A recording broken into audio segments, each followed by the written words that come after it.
गुरुवार दोपहर करीब 2:30 बजे ट्रेन नंबर 15,904 चंडीगढ़ से डिब्रूगढ़ तक जाने वाली एक्सप्रेस ट्रेन उत्तर प्रदेश में गोंडा स्टेशन से 25 किलोमीटर दूर झिलाही में ट्रेन हादसे का शिकार हो जाती है। 8 डिब्बे पटरी से पलट जाते हैं। 3-4 बोगी ऐसी हम लोग उसके बाद पहले ऐसी नहीं थे जो नीचे गिर गया। लेकिन सब पहले कुछ धमाके की आवाज आई थी। हाँ, थोड़ा धमाका हुआ था। हल्का धमाका हुआ था। किस तरीके का धमाका रहा होगा? थोड़ा जोर से झटका लगा था, बहुत जोर से झटका लगने के बाद 2 बार फिर इधर, 2 बार इधर, तीसरे बार फिर पलट गया। 2 बोगियां तो एकदम से ऐसे पलट गई हैं। हाँ। एक बोगी ऐसे लगी है, बाकी तो आप देख ही सकते हैं पटरियों की क्या हाल है। पटरियां खिसक चुकी हैं यहाँ पे।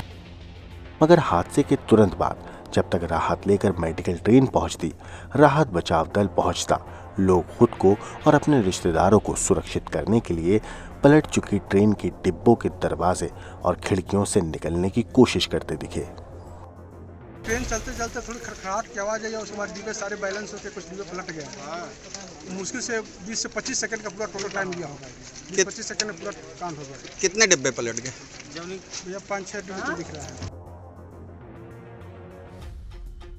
फिर ट्रेन हादसा, फिर नागरिकों की मौत, फिर यात्री असुरक्षित।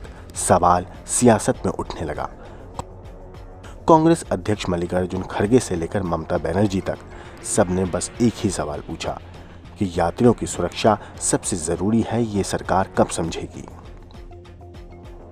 गोंडा में जो ट्रेन हादसा हुआ है वो गंभीर है। उसमें 2 लोगों की आकस्मिक मृत्यु हुई है और 29 लोग घायल हैं। 26 लोगों को मनकापुर सीएचसी में रखा गया है और 3 जो गंभीर रूप से घायल हैं उनको हम लोगों ने डिस्ट्रिक्ट हॉस्पिटल में उनकी इलाज की व्यवस्था करा। ट्रेन हादसे हो रहे हैं, लोगों की जानें जा रही हैं और कोई मेंटेनेंस का कोई व्यवस्था नहीं कर पा रहे हैं। तत्काल इस पे जो लोग जहां भी दोषी हैं, और सबसे पहले तो मैं ही कहूँगा कि सबसे बड़ा अगर कोई दोषी है तो रेल मंत्री है। रेल मंत्री को इस्तीफा देना चाहिए। इनके मंत्रिमंडल रहते कितने ट्रेनें लड़ चुकी, कितने लोग मर चुके, इसकी भरपाई कौन करे।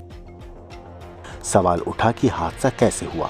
जहां रोज भारत में ऑस्ट्रेलिया की आबादी से ज्यादा लोग सफर करते हैं, वहां आखिर कैसे बार बार रेल पर भरोसा भी पटरियों से उतर जा रहा है। सबसे ज्यादा हादसे ट्रेन के पटरी से उतरने की वजह से ही होते हैं। तब इस बार चंडीगढ़ डिब्रूगढ़ एक्सप्रेस के पलटने की वजह क्या कमजोर पटरी रही या कोई और खामी, इसकी जांच होगी। इससे पहले एक दावा हुआ कि ट्रेन ड्राइवर के मुताबिक उसने हादसे से ठीक पहले एक धमाका सुना। क्या वाकई कोई धमाका हादसे की वजह रहा होगा या फिर ये सिर्फ हादसे के बाद दहशत में रेल ड्राइवर की गलतफहमी है। इसलिए धमाके वाले दावे का सच हमने रेलवे के जीएम और रेलवे के प्रवक्ता से पूछा।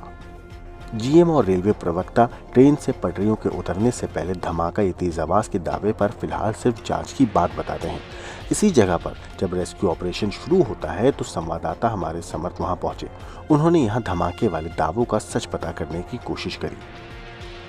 हमारे देश में पहले से ही ट्रेनों की स्पीड कोई बहुत तेज नहीं है और तब धीरे चलती ट्रेनों का पटरी से उतर जाना, हादसे का शिकार होना चिंता की बात है, जिसकी जांच तय वक्त में पूरी करके रेलवे इसका समाधान निकाले, ना कि अगले किसी हादसे के इंतजार में जांच भी ट्रेन की स्पीड की तरह धीमी ही रह जाए।